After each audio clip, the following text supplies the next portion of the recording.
Hello दोस्तों, आप सभी का श्री श्री कृषि इंस्टीट्यूट में स्वागत है।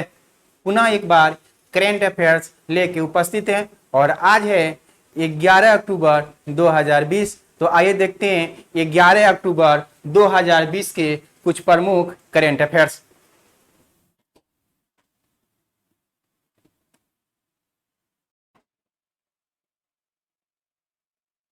तो पहला प्रश्न है कि वर्ष 2020 में शांति के क्षेत्र में प्रतिष्ठित नोबेल पुरस्कार से किसे सम्मानित किए जाने की घोषणा किया गया है। तो ये विश्व खाद्य प्रोग्राम को देने की बात कही गई है। यानी विश्व खाद्य प्रोग्राम जो है जिसकी स्थापना हुई थी 1961 ईस्वी में और इसकी मुख्यालय रोम है। इसकी मुख्यालय कहाँ है? रोम है। और ये इसके अध्यक्ष अभी महानिदेशक हैं जिनका नाम है डेविड बिजले। नाम क्या है? डेविड बिजले हैं।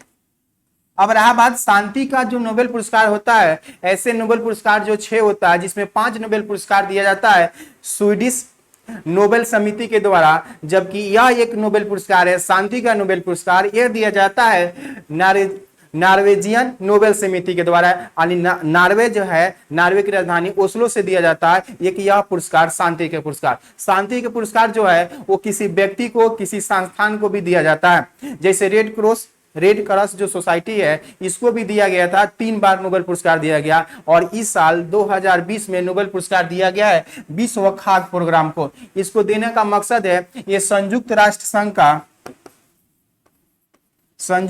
संघ का एक संस्था है विश्व खाद्य प्रोग्राम, और इसके तहत भूखमरी से लोगों को बचाने के लिए सहायता किया जाता है तथा विवादित क्षेत्रों में शांति स्थापित करने की वजह से इनको 2020 का शांति का नोबेल पुरस्कार दिया गया।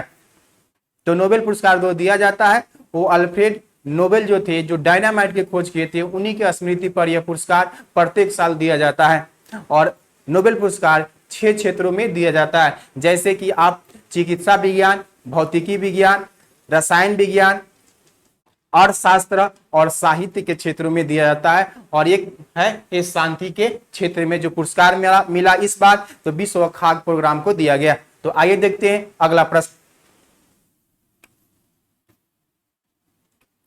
अगला प्रश्न है कि किस राज्य सरकार ने जगन्नाथ विद्या दीवानी योजना की शुरुआत किया। ये जगन्नाथ विद्या दीवानी कहने मतलब शिक्षा से संबंधित है। ये लॉन्च किया गया है, हाल ही में शुरुआत किया गया है आंध्र प्रदेश सरकार के द्वारा। यानी आंध्र प्रदेश के जो सीएम है जगनमोहन रेड्डी के द्वारा शुरू किया गया है।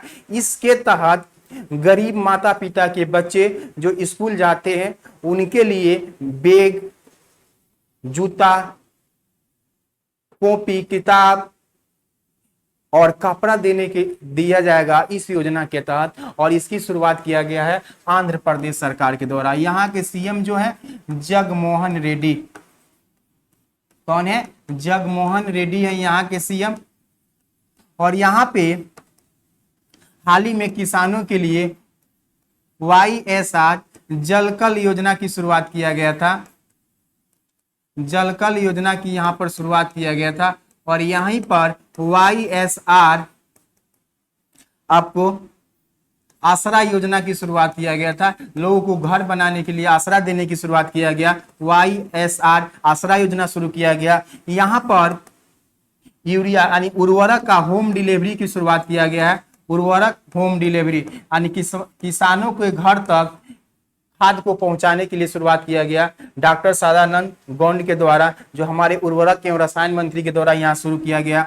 अभी हाल ही में आंध्र प्रदेश के हमारे सीएम जगनमोहन रेड्डी के द्वारा बिजवाड़ा में जो विक्टोरिया मेमोरियल हॉल है उसमें बापू यानी महात्मा गांधी के प्रतिमा को पुनः निर्मित करवाया गया। किनके द्वारा? जगनमोहन रेड्डी के द्वारा। और हमारे तिरंगा के जो डिजाइन दिए हैं आधुनिक तिरंगा के, पिंगले वेंकैया, उनका भी मूर्ति का अनावरण किया गया विजयवाड़ा विक्टोरिया मेमोरियल हॉल में। किसके द्वारा? जगनमोहन रेड्डी के द्वारा। तो ये सब पॉइंट था आंध्र प्रदेश से। तो आइए देखते हैं अगला प्रश्न। अगला प्रश्न है कि किस राज्य सरकार ने मुख्यमंत्री सौर स्वरोजगार योजना की शुरुआत किया गया। सौर स्वरोजगार योजना कहने का मतलब हुआ कि सौर ऊर्जा से इसके तहत युवाओं को रोजगार देना और ग्रीन एनर्जी को बढ़ावा देने के लिए शुरू किया गया। यानी इसके तहत सौर ऊर्जा प्लांट स्थापित किया जाएगा, उसमें युवाओं को रोजगार दिया जाएगा और ग्रीन एनर्जी को बढ़ावा देने के लिए शुरू किया गया है उत्तराखंड सरकार के द्वारा। और उत्तराखंड के सीएम जो है त्रिवेंद्र सिंह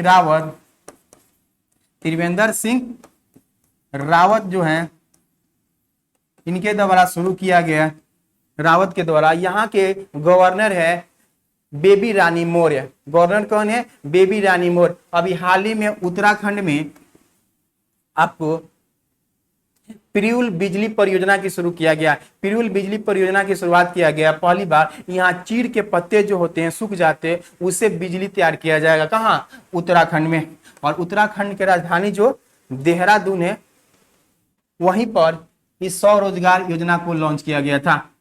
जबकि हिमाचल प्रदेश से अभी हाल ही में हमारे प्रधानमंत्री मोदी के द्वारा विश्व का सबसे लंबे हाईवे सुरंग का उद्घाटन किया गया, जिसका नाम था अटल टनल। क्या नाम था? अटल टनल। यानी उसे अटल सुरंग कहते हैं, जो रोहतांग दर्रा में बनाया गया है। कहाँ बनाया गया है? रोहतांग दर्रा में बनाया गया है, जो मनीला से लेह को जोड़ेगा। कहाँ से जोड़ेगा? मनीला से लेह। यानी लेह मनीला जो NH है उसी में बनाया गया है आपको अटल टनल, यानी अटल सुरंग बनाया गया है। कहाँ है? हिमाचल प्रदेश में।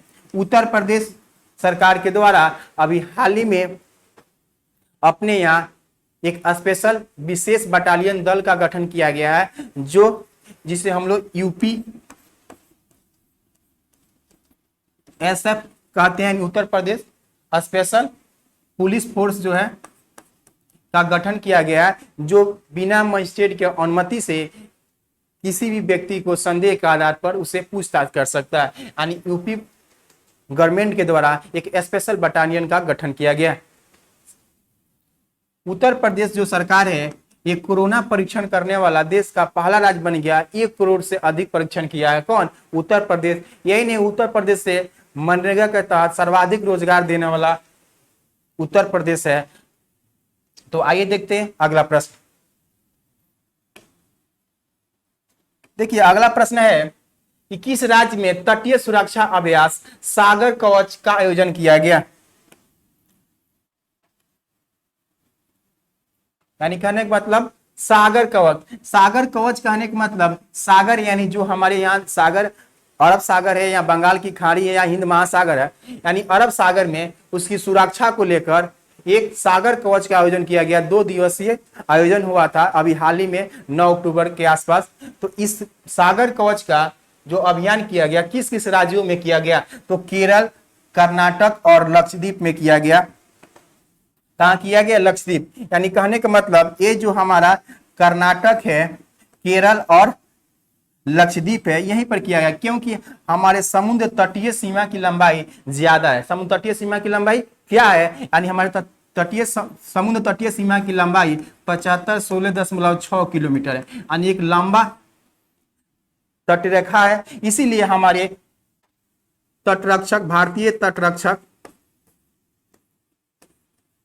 तटरक्षक बल के द्वारा, जिसको हम लोग कोस्ट गार्ड कहते हैं, इसके द्वारा ही आयोजन किया गया था। इसमें कोस्ट गार्ड के 20 जहाज और 50 गश्ती जहाज को इसमें लाया गया था और इसका आयोजन किया गया था। खासकर अपने तटीय सीमा की सुरक्षा करने के लिए एक अभ्यास की तरह दिखाया गया, इसका आयोजन किया गया था। कहाँ?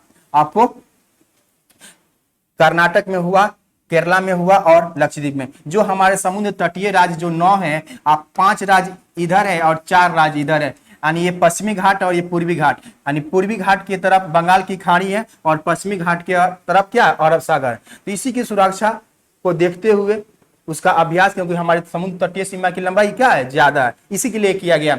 जबकि हमारे पश्चिमी घाट पर ये 5 राज्य होते हैं, गुजरात, महाराष्ट्र, गोवा और कर्नाटक और केरल। ये 5 राज्य हैं जो पश्चिमी तट पर है, जो अरब सागर की ओर है। कहाँ है? अरब सागर की ओर है। जबकि बंगाल की खाड़ी ओर आपको तमिलनाडु है, आंध्र प्रदेश है, उड़ीसा है और पश्चिम बंगाल। ये 4 राज्य है जो पूर्वी साइड में। तो याद रखेंगे भारत में समुद्र तटीय राज्यों की संख्या कितनी है? 9 है। समुद्र तटीय राज्यों की संख्या कितनी है? 9 है। तो आइए देखते हैं अगला प्रश्न।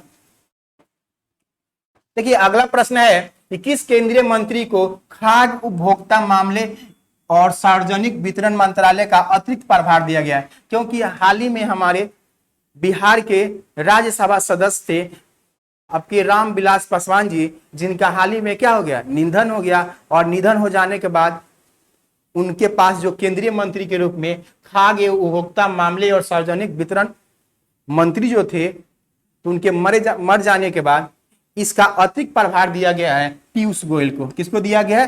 पीयूष गोयल को दिया गया है। और रामविलास पासवान जी बिहार के ही रहने वाले थे और बिहार से इस बार राज्यसभा सदस्य थे और वर्तमान में केंद्रीय मंत्री थे और उनके पास था खाद्य उपभोक्ता मामले और सार्वजनिक मंत्री थे। तो इस पॉइंट को भी याद रखेंगे। और वो लोक जनशक्ति पार्टी के संस्थापक थे जो 2000 में स्थापना किए थे और वो 8 बार संसद रह चुके, लोकसभा सदस्य जीते हुए थे।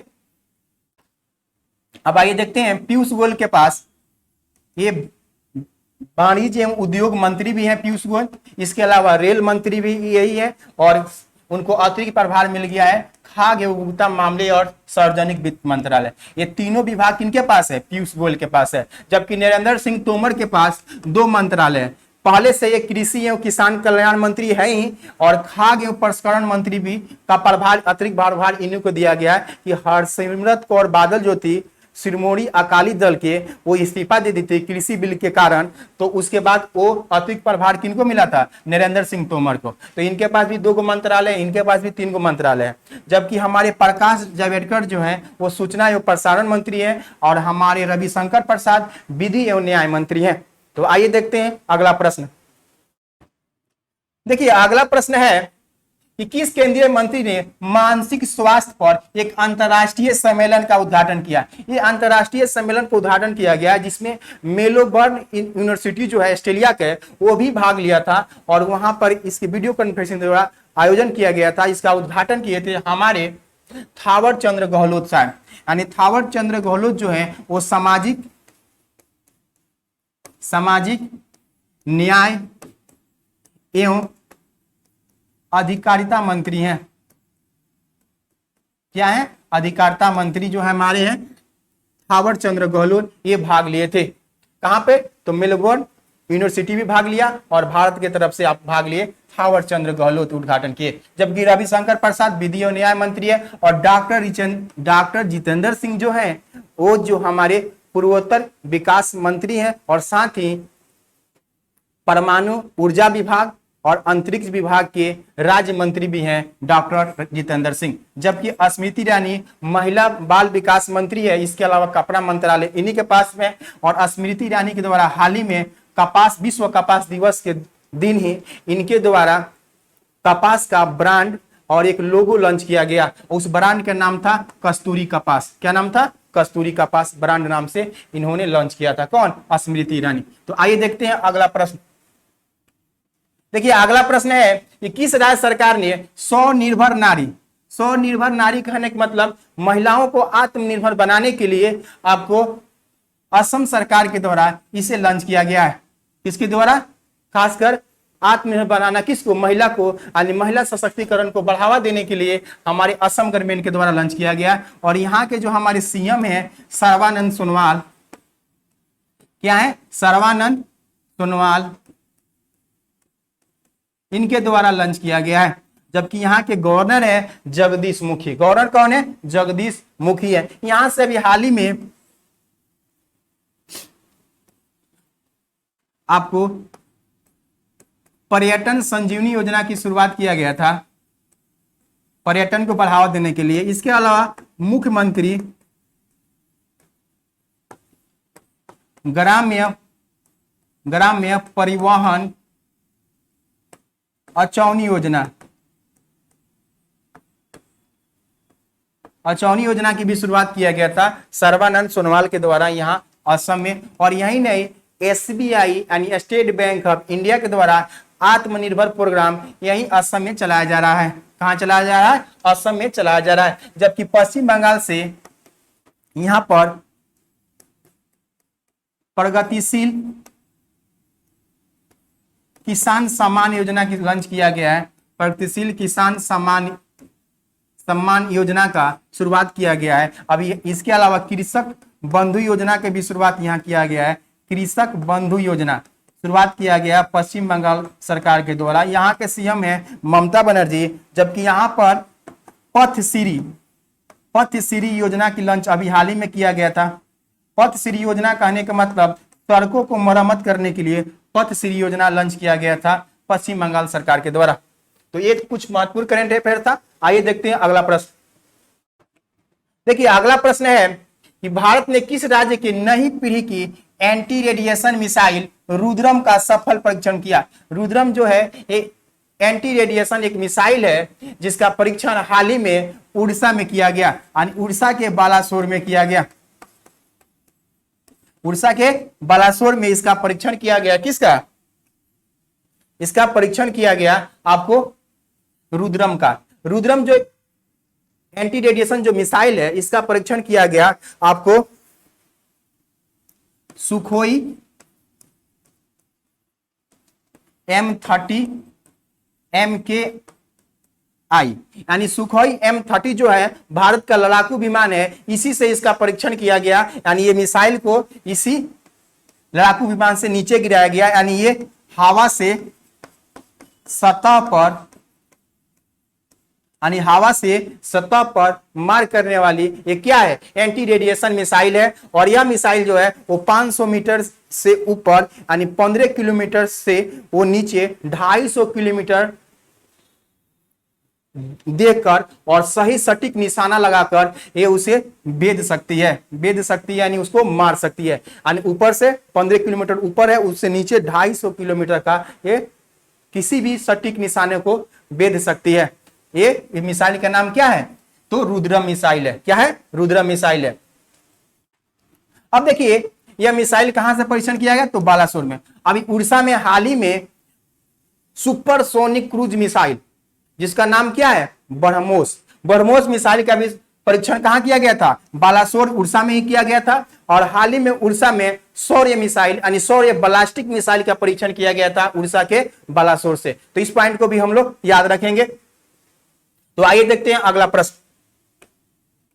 देखिए अगला प्रश्न है कि विश्व आर्थिक मंच के द्वारा किस राज्य में भारत की पहली उन्नत विनिर्माण केंद्र स्थापित किया जाएगा? विश्व आर्थिक मंच जो है जिसकी स्थापना 1971 ईस्वी में हुआ था और इसका हेडक्वार्टर जो है वो स्विट्जरलैंड में है।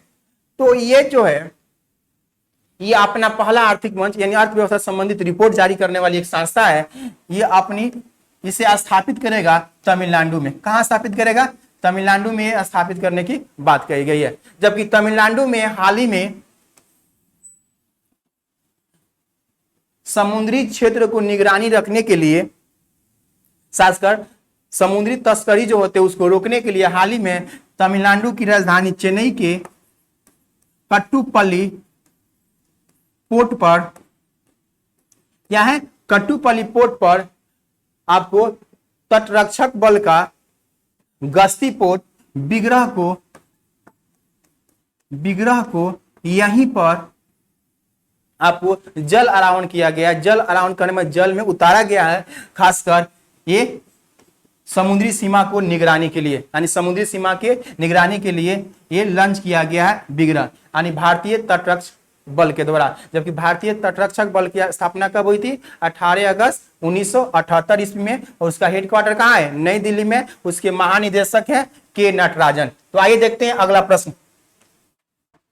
देखिए अगला प्रश्न है कि कौन सा राज्य मांस की कीमत को लागू करने वाला देश का पहला राज्य है? तो यह है महाराष्ट्र। क्या है? महाराष्ट्र। यानी महाराष्ट्र के जो सीएम है आपको उद्धव ठाकरे और यहाँ के गवर्नर है भगत सिंह कोश्यारी।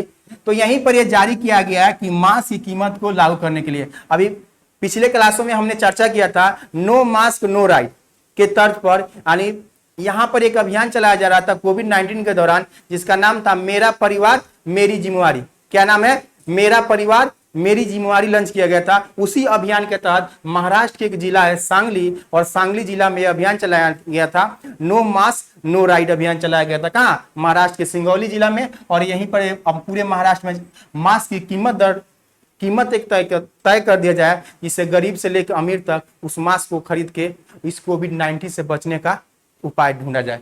तो आइए देखते हैं अगला प्रश्न। देखिए अगला प्रश्न है कि फोर्स के तरफ से जारी रैंकिंग में कौन सा लगातार 13वें साल भारत का सबसे अमीर बना? यानी लगातार 13 साल से लगातार अमीर वही रह रहे हैं, तो वो है हमारे मुकेश अंबानी। कौन है? मुकेश अंबानी पहले स्थान पर हैं, जबकि गौतम अंडानी दूसरे स्थान पर है, और शिव नडार जो है तीसरे स्थान पर है। यानी फोर्स की जो सूची आया है उसमें भारत के सबसे अमीर व्यक्ति मुकेश अंबानी, और दूसरे नंबर पर गौतम अंडानी, और तीसरे नंबर पे है आपको शिव नडार। तो इस पॉइंट को याद रखेंगे। तो आइए देखते हैं अगला प्रश्न। ये है हमारे मुकेश अंबानी साहब। तो आइए देखते हैं अगला प्रश्न। विश्व बैंक यानी वर्ल्ड बैंक ने चालू वित्त वर्ष में सकल घरेलू उत्पाद यानी कहने का मतलब जीडीपी में निम्न से कितना प्रतिशत गिरावट का और पूर्व अनुमान लगाया है? कहां? भारत में। कहां लगाया है? भारत में। जीडीपी कहने का मतलब भारत के एक भौगोलिक क्षेत्र में एक निश्चित समय में उत्पादित वस्तुओं और सेवाओं के मूल्य को हम लोग क्या कहते हैं? जीडीपी कहते हैं। यानी इसमें देश के नागरिक और विदेशी नागरिक का सम्मिलित उत्पादन और सेवाओं के मूल्य को ही हम लोग क्या कहते हैं? जीडीपी कहते हैं। तो जीडीपी का गिरावट दर के बारे में बताया है कि 9.6% इसकी गिरावट दर्ज की जाएगी इस साल। जबकि हमारे आरबीआई के मौद्रिक नीति की समीक्षा में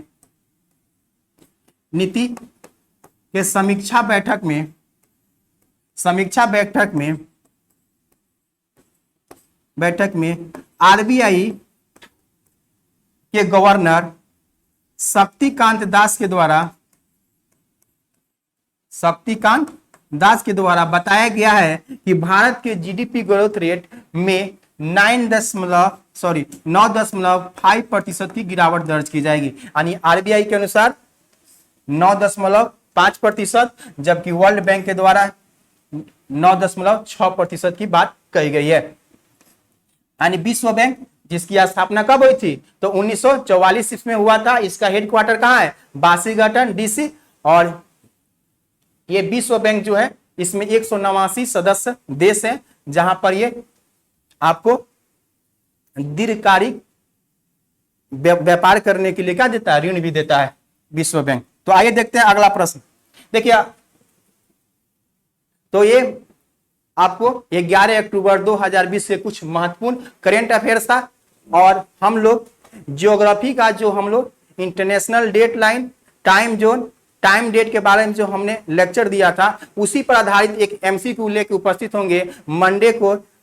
और उस मंडे को हम आपको एमसीक्यू के बारे लेके आएंगे, जिसमें हम आपको ऑब्जेक्टिव टाइप क्वेश्चन लेके आएंगे, और उस टॉपिक जो लेक्चर दिए थे उसी का फुली डिस्कशन आपको सामने रखेंगे। और आप उस दिन यानी मंडे को 8 बजे लाइव आएंगे, आप उसमें जुड़ के उसका लाभ ले सकते हैं। ठीक है, तो मिलते हैं नेक्स्ट वीडियो में। थैंक यू, धन्यवाद।